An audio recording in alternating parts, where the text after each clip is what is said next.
Hello students, welcome back again and my channel my exam solution. तो आज की इस वीडियो का हमारा टॉपिक है अंतर्राष्ट्रीय असामान्यताएं।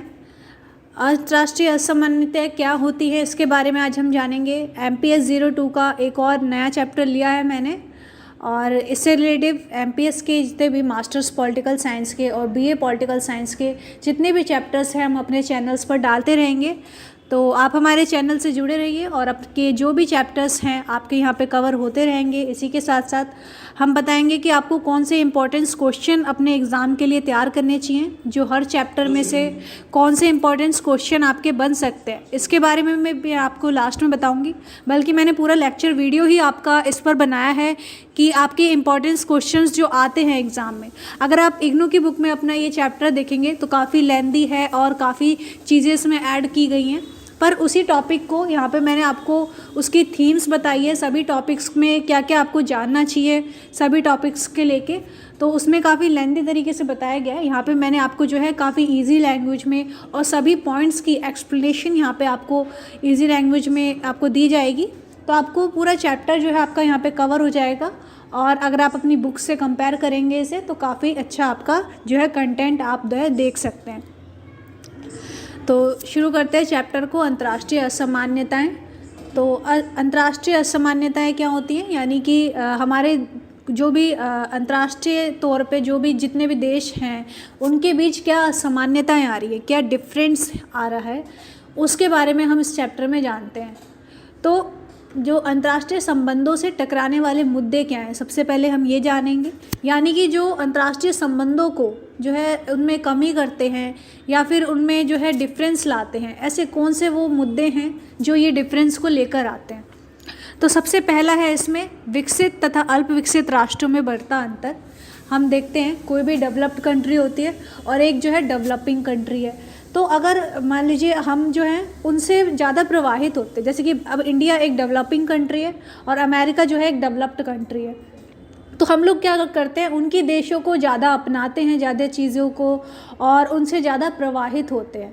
तो इसलिए हम जो हमारे और इंडिया यानी इंडिया और अमेरिका के बीच काफ़ी डिफरेंस इस चीज़ों में आता है, क्योंकि हम जो है उन देशों से प्रभावित होते हैं और है उन्हीं चीज़ों की जो बाहर की चीज़ें होती है उनके लिए ही हम जो है अट्रैक्ट होते हैं उनसे। तो हमारे जो देशों ने के बीच जो है काफ़ी डिफरेंस है इसमें, किसमें, विकास में, हमारे डेवलपमेंट में काफ़ी डिफरेंस है। जो चीज़ हमारे यहाँ आज आती है वो जो है बाहर के देशों में 5 साल पहले ही या फिर जो है 10 ईयर पहले ही वहाँ पे आ चुकी होती है। तो ये विकास का काफ़ी डिफरेंस हम दो देशों में देखते हैं। इस वजह से जो है अंतर्राष्ट्रीय संबंधों में क्या है, असामान्यताएं हो रही हैं, और ये उसका एक कारण है। और दूसरा यहाँ पे बताया गया है भूमंडलीय पारस्परिक निर्भरता में वृद्धि। यानी कि भूमंडलीय यानी कि वैश्वीकरण यानी कि जब हम बहुत सारे देश मिलके आपस में चीज़ों का आदान प्रदान करते हैं या जो है अपनी नीतियों को बताते हैं या अपनी एक दूसरे की नीतियाँ अपनाते हैं, तो उसकी निर्भरता में काफ़ी वृद्धि आ रही है। यानी कि हम काफ़ी जो है बाहर की देशों की नीतियाँ अपना रहे हैं, बाहर के देशों की चीज़ें को जो है हम ले रहे हैं अपने देशों के लिए, जो कि इसमें अगर वृद्धि आती है तो हमारे देश में असामान्यता बढ़ रही है। क्योंकि किसी भी देश की नीति वो अपने हिसाब से बनाते हैं, अपनी इकोनॉमी को देख के, अपने जो है जो भी उनके सोशल इश्यूज़ होते हैं उनको देखकर वो नीतियाँ बनाते हैं। पर हम दूसरों की नीतियाँ अगर अपनाते हैं तो उससे हमारे देश पे क्या है, एक अलग ही असर पड़ता है और जो है एक डिफरेंट इफ़ेक्ट यहाँ पे हमें देखने को मिलता है। तो जो है भूमंडलीय पारस्परिक में यानी कि हमारा जो देश है वो भूमंडलीकरण के कारण काफ़ी निर्भर होता जा रहा है, निर्भरता में वृद्धि होती जा रही है, दूसरे देशों के पे चीज़ों पे हम निर्भर हो रहे हैं। और इसमें बताया गया है विकासशील देशों पर विकसित देशों का नव औपनिवेशिक नियंत्रण हो रहा है। यानी कि जो विकासशील देश हैं, विकसित देश क्या कर रहे हैं, उन पे औपनिवेशिक कर रहे हैं। औपनिवेशिक मतलब कि उन पे कब्जा कर लेना, उनकी राजनीति, उनकी संस्कृति जो है सब कुछ अपने हिसाब से चलाना, या फिर हम खुद ही जो है उनकी चीज़ों को अपनाने लगते हैं, उनके हिसाब से खुद ही हम चलने लगते हैं। जब भी हमें कोई अपने से ज़्यादा बेहतर इंसान दिखता है या फिर हमें अपने से ज़्यादा बेहतर कंट्री दिखती है तो हम वहाँ पे जाना पसंद करते हैं, हम वहाँ की चीज़ों को अपनाना पसंद करते हैं। तो इससे क्या होता है, दूसरा देश जो होता है हम पे उपनिवेश कर लेता है, यानी हमारे जो विचार होते हैं, हमारी जो संस्कृति होती है उस पर क्या है, कब्ज़ा कर लेता है। और यही अमेरिका ने भी किया है। जैसे कि हम जो है अब उस अमेरिका की चीज़ों से ज़्यादा प्रभावित होते हैं। डेवलप्ड कंट्री है, वहाँ पे ज़्यादा अच्छी चीज़ें हमें देखने को मिलती हैं। जैसे कि हम जो है वहाँ के खान पान के और ज़्यादा खाना पसंद करते हैं, जैसे कि बर्गर पिज़्ज़ा वगैरह हो गया, हम जो है इन चीज़ों को ज़्यादा पसंद करते हैं। तो ये क्या हो गए, हम उन देशों के औपनिवेश हो गए हैं। तो औपनिवेशिक नियंत्रण जो है काफ़ी बढ़ रहा है, जिसके वजह से अंतर्राष्ट्रीय असामान्यताएं हो रही हैं। और एक पॉइंट है कि नवीन गैट तथा विश्व व्यापार की अपर्याप्तता, यानी कि गैट वो है विश्व व्यापार संगठन के द्वारा ही, मतलब एक उसका उत्तरदायी गैट ही सारे व्यापार क्या होगा, क्या जो है देशों के बीच कैसे जो है पूंजी और जो भी वस्तुओं का प्रवाह कैसे होगा, ये सब की वो देखता है गैट। तो इसे इंग्लिश में GATT गैट होता है ये। और विश्व व्यापार संगठन की अपर्याप्तता, यानी कि विश्व व्यापार संगठन जो है, जो कि व्यापार करवाता है देशों के बीच, वो जो है इतना किसी देश को जो है इतना नहीं प्राप्त करवा पा रहा है कि हर देश जो है एक जैसा बन सके, एक जैसी नीतियाँ अपना सके। विश्व व्यापार संगठन का क्या काम होता है, वो एक दूसरे को जो है किसी देश को जो है उसके व्यापार वो कैसे कर सके, उसकी नीतियाँ बताती है, उसके जो है कैसे उसको हम पूंजी प्राप्त करवा सकते हैं, निवेश प्राप्त करवा सकते हैं, इसका वो तय करती है। पर इसमें जो है अपर्याप्तता आ रही है, यानी कि उस चीज़ों को जो है इतने अच्छे से वो नहीं कर पा रहे हैं, जिस वजह से जो है कई देशों के बीच असामान्यताएं होती हैं। कई देश ज़्यादा डेवलप्ड होते हैं, कई अनडेवलप्ड होते हैं, तो कई डेवलपिंग ही हैं अभी तक। और विकासशील देशों की नीतियों पर विकसित देशों का नियंत्रण हो रहा है, यानी कि जो विकासशील देशों की नीतियां हैं वो कैसी हैं, अभी मतलब कार्य हो ही रहा है हमारे देश में। जो भी नीतियां हमारे बनाई जाती है उन पर काम अभी चल ही रहा है। कुछ भी अगर जैसे हमारे अभी केजरीवाल जी ने अभी हमारे जैसे स्वच्छता अभियान चलाया था, अभी उस पर कार्य चल ही रहा है। अभी हमारा देश इतना स्वच्छ हुआ नहीं है, अभी भी हमारे इंडिया को क्या कहा जाता है, एक प्रदूषण यहाँ पे बहुत ज़्यादा है ऐसा कहा जाता है। तो अभी भी जो है स्वच्छता अभियान एक अभी भी चल ही रहा है, कई लोगों में अभी भी इसके लिए जागरूकता नहीं है। तो ये एक विकासशील देश की एक नीति है कि वो अभी तक विकास ही कर रही है, पर विकसित देश क्या करते हैं, उस पर जल्दी से अपना लेते हैं उसे। तो इससे हमारे क्या हो रहा है, विकसित देशों का हम पे ज़्यादा नियंत्रण है, क्योंकि हम जो है उनसे पीछे हैं अपनी जो भी नीतियाँ अपनाने में। इस वजह से विकसित देशों का हम पे नियंत्रण होता है और अंतर्राष्ट्रीय असामान्यताएं बढ़ती हैं। तो ये थे अंतर्राष्ट्रीय संबंधों से टकराने वाले मुद्दे, जो कि हमारे इंटरनेशनल रिलेशन को जो है कैसे किस तरह डिफरेंस लाया जाता है, क्या चीज़ें जो डिफरेंस लाती हैं उनके बारे में हमने पढ़ा है। नेक्स्ट हम जानेंगे संघर्ष को बढ़ावा देने वाली विचलन की प्रक्रिया, यानी कि जो है पूंजीगत संसाधनों तथा प्रौद्योगिकी के हस्तांतरणों से उत्पन्न संघर्ष, यानी कि जो भी हमारे देश में जो भी संसाधन है और जो टेक्निक्स हैं वो है जो है हम दूसरे देशों में आदान प्रदान कर रहे हैं, और इससे जो है कुछ देश जो है ज़्यादा इसका फ़ायदा उठा रहे हैं, कुछ नहीं ले पा रहे हैं। तो इससे क्या है, ये विचलन की प्रक्रिया क्या है, एक संघर्ष का कारण बनती है। और एक हम संघर्ष का कारण एक मान सकते हैं कि अंतर्राष्ट्रीय अर्थव्यवस्था तथा व्यापार में संरक्षणवाद की अवधारणा को समाप्त करने की प्रक्रिया, यानी कि अंतर्राष्ट्रीय व्यापार जो होता है उसमें अगर कोई संरक्षण नहीं कर पाएगा, अगर कोई जो है कोई किसी भी तरह का बचाव नहीं होगा, तो अगर उस अवधारणा को हम समाप्त कर देंगे कि हम बचाव कैसे करें, तो इससे क्या होगा, संघर्ष को जो है बढ़ावा मिलेगा। तो ये थे हमारे संघर्ष को बढ़ावा देने वाली विचलन की प्रक्रिया।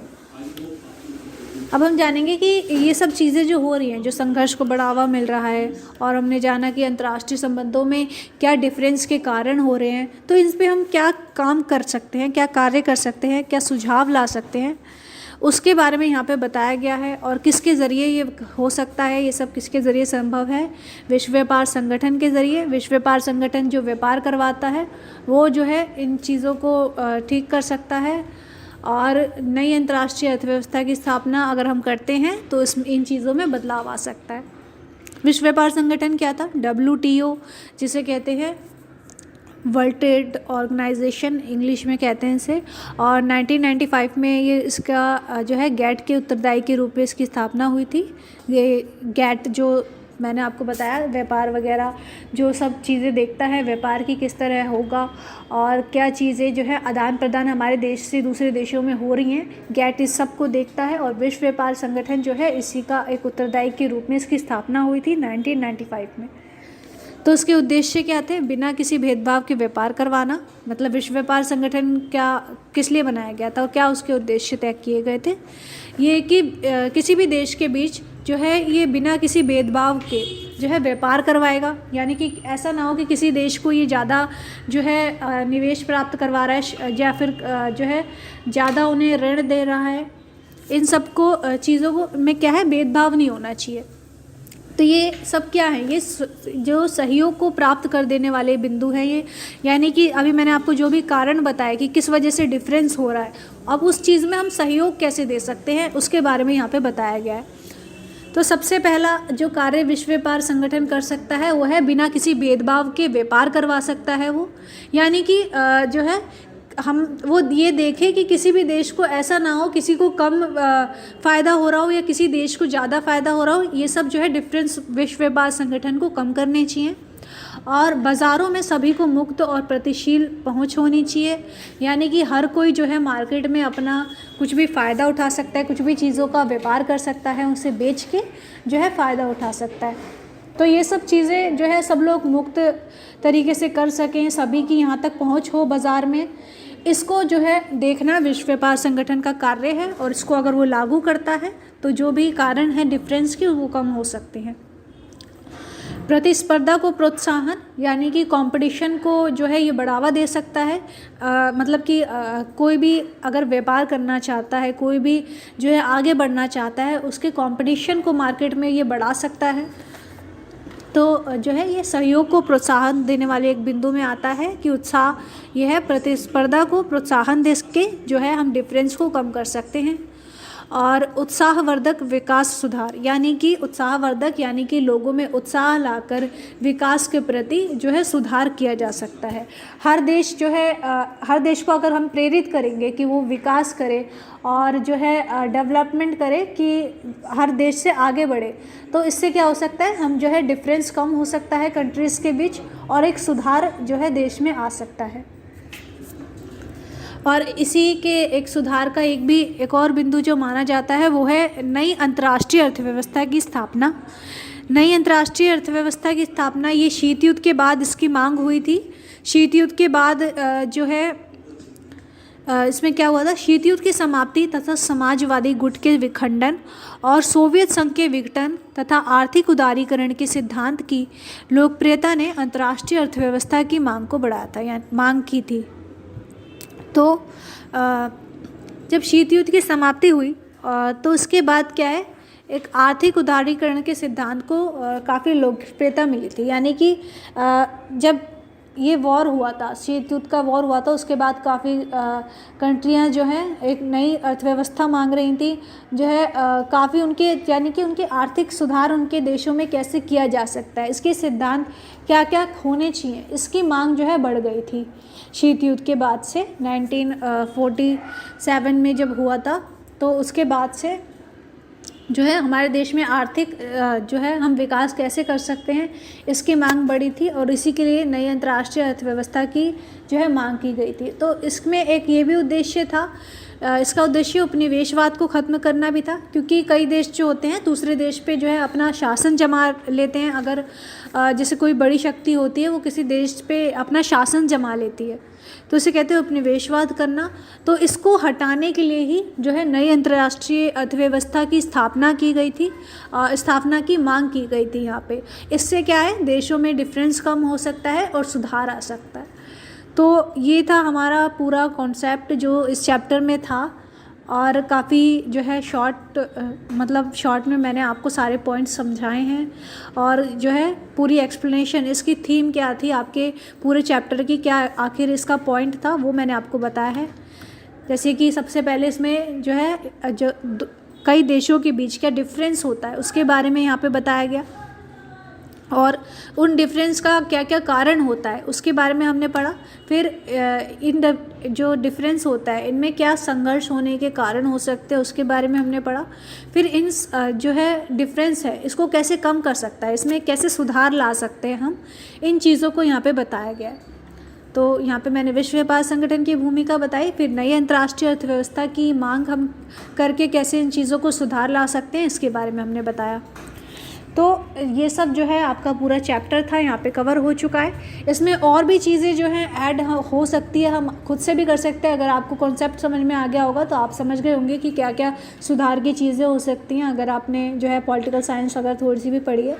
फिर भी जो है हम स्टूडेंट्स के लिए इसके फुल नोट्स लेकर आएंगे, जो कि जो है स्टूडेंट्स डिमांड पर ही आएंगे। तो आप हमें ये सब चीज़ें कमेंट में बता सकते हैं। अगर आपको इसका अगर आपको आप जो है पहले तो इस जो मैंने आपको यहाँ पे नोट्स तैयार करके दिखाए हैं इसका भी आप स्क्रीनशॉट लेके जो है यूज़ कर सकते हैं। फिर भी अगर आपको पूरे चैप्टर का जो है नोट्स चाहिए तो आप हमें कमेंट में बताइए कि आपको जो है इस पर प्रिपेयर करवाना है एक नोट्स, जिसमें सारे ही इंपॉर्टेंट्स क्वेश्चन को हम शामिल करेंगे और सारे ही टॉपिक्स की जो है एक्सप्लेनेशन आपको देंगे। एक जैसे कि आपके इग्नू बुक में काफ़ी हार्ड लैंग्वेज में होता है, यहाँ पर आपको ईजी लैंग्वेज में सारे नोट्स जो हैं प्रोवाइड होंगे। तो और आप हमें बता सकते हैं कमेंट में कि नेक्स्ट वीडियो जो है आपको कौन से टॉपिक पर चाहिए। तो आपको ये अगर पूरा टॉपिक समझ में आया हो, आपको अच्छा लगा हो हमारा वीडियो, तो वीडियो को लाइक करें और कमेंट में आप हमें बताते रहें कि नेक्स्ट वीडियो आपको कौन से सब्जेक्ट पर चाहिए। तो thank you so much students video को एंड तक देखने के लिए।